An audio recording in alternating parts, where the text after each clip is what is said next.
Okay, so unless you've been living under a rock, you probably know that yesterday Apple had their Apple event. No, not that one. Yes, that one. And at this Apple event, they released the HomePod Mini and the iPhone 12. And yes, they did take 2.5 hours to release these two, and if we're being lenient, we can say 5 products because of all the iPhones they released. And many people will be talking about all these different iPhones and less so about the HomePod Mini. But I would just like to talk about, based on my experience from watching this, the spaceship, the $5 billion spaceship that Apple has built in Cupertino. And yes, it is a spaceship. I do not care what anyone says. You can at me in the comments and you can tell me that it's not a spaceship, but many people are nicknaming it the spaceship. It looks like a spaceship, therefore it is probably a spaceship. So many people are asking, how did Apple spend $5 billion building this spaceship, this massive building? Well, according to sources, Apple is going to make about $60 billion this year. So that's probably how they can afford it. And although the iPhone 12 is cool, and the 12 Pro, and the 12 Pro Max, and the 12 Mini, I think this might just be a bit cooler. And if you actually watch the event, you'll understand what I mean. So just to touch on the 12 Mini and the 12 Pro Max, because that's probably why many people are actually searching the word Apple in YouTube today. These phones actually surprised me. I've enjoyed Apple iPhones in the past, and I've owned one or two. But for the last few years, it seems like it's sort of been a bit of a stagnant advancement, in the sense that many of the iPhones, yes, the technology is getting slightly better, but it looks like the iPhone from 2012. Let's put it like that. But with this iPhone, it's actually different. And if you manage to sit through the 15 to 20 minutes of Verizon and League of Legends in the beginning and the HomePod Mini ad, then you will have seen that 5G is going to be quite important for the iPhone. Not just because it'll make it faster for gaming, for League of Legends, and to download and upload, but it's also just going to help overall with app performance and so on. And one of the things that I thought was absolutely great about this is the fact that for the first time in history, Apple is creating a product that's linked to the flagship phone, which is cheaper, but you're not going to get half of the phone. And what I mean by this is, generally when Apple releases a cheaper version of their flagship phone, it's far than what you'd expect from an Apple phone. For example, the screen's worse, the performance is worse, it's only got one camera where the Pro or the flagship has 3.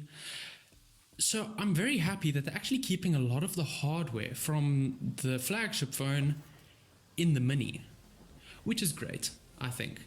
And for only $699, it's not bad. Not bad for a light version, so to speak, of the phone. Then the HomePod Mini, I'm going to touch on that briefly. The HomePod Mini, it's cool. I think it could actually stand up to Amazon Alexa and Google Home compared to the actual HomePod, which was a bit of a stuff up.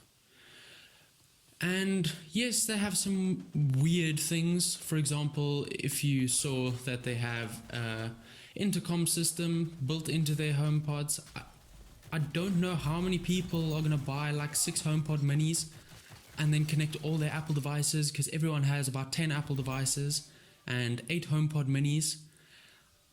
I don't know how this is going to be quite useful, but they've spent a lot of money on this, so we'll just buy it anyway. Now that we've talked about the more covering and main event items of this event, let's talk about their spaceship. So if you didn't watch the video, I think their budget for this event was probably more than it cost to actually do research to develop the phone, because yes, a lot of the places they were talking, including the Steve Jobs Theater and the hall and stuff like that, they were all actually in the spaceship or Apple's headquarters. But I was really impressed by the transitions. This may just be me, but I thought the transitions between all the different talks was pretty cool. If you looked at the original HomePod Mini transitions, they were just transferring between people in a fake house. So I think, obviously I don't know exactly how they did it. I'm pretty sure it's just a model that they built and used green screens, but I thought that was pretty cool. If they did build an entire replica of each room in there and like just stacked it and placed it in different places, I'm impressed. That is very budget filling of them, and it probably cost them a lot to do that. But as I said, they're probably going to make $60 billion this year.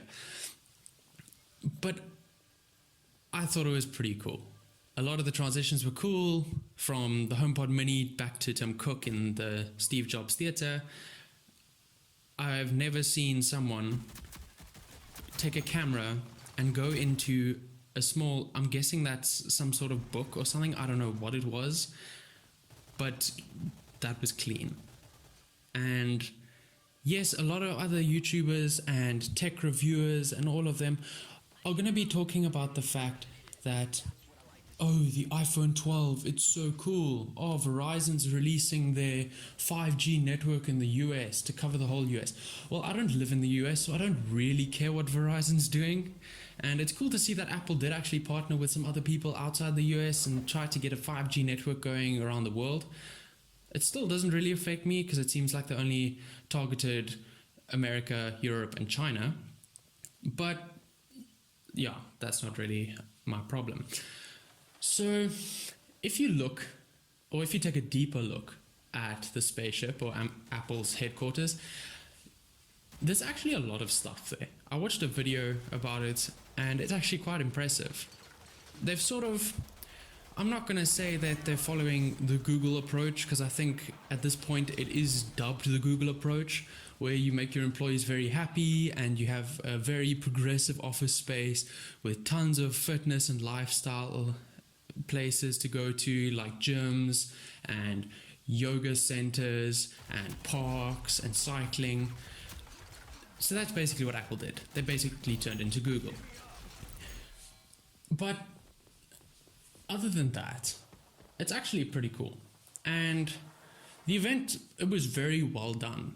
At the moment, I don't have an Apple iPhone, but at those prices, it's not actually as bad as you'd think, especially when Samsung came out early in the year with a way more expensive phone. So I think for a lot of people, that obviously iPhones are probably the most selling phones worldwide, maybe. I don't know. But I think a lot of people will start switching, not just because it's slightly cheaper and Apple is actually trying to target a broader market, even though they had a broad market because everyone was paying for Apple devices. But I think it was actually quite smart of them to release slightly cheaper devices, just because, yes, they've already sold billions of phones and billions of phones are using iOS and their software is doing great and everything. But I think a lot of people didn't buy iPhones just because you can buy way cheaper Android phones for the same build quality and better hardware and stuff like that. But I think they actually did something smart here. So yeah, well done, Apple. And just to end off this video, I think we should probably talk about the fact that yes, Apple did leave a lot of people hanging, because I know personally, and I know from a few other people, that when the first Apple event this year happened, everyone was sort of hoping for an iPhone 12. So if by some random mishappening someone at Apple is watching this, maybe their marketing director or someone, it probably won't happen. But if someone is watching this, please do the iPhones first, because that's the only product that people are actually buying, or not actually buying, but it's the only product that people actually care about from Apple. Because let's be honest, it's what made Apple. But anyway, thank you guys for watching. If you did enjoy the video, and if you actually made it this far into the video, please give it a like and subscribe to my channel. It'll really help me out. And if you feel like you have any content that you want to send me for me to react to or to talk about, just hit me up on Twitter, send me a message on Twitter or at me or something, and I'll probably see your tweet. And yeah, hopefully I'll see you guys soon. Bye.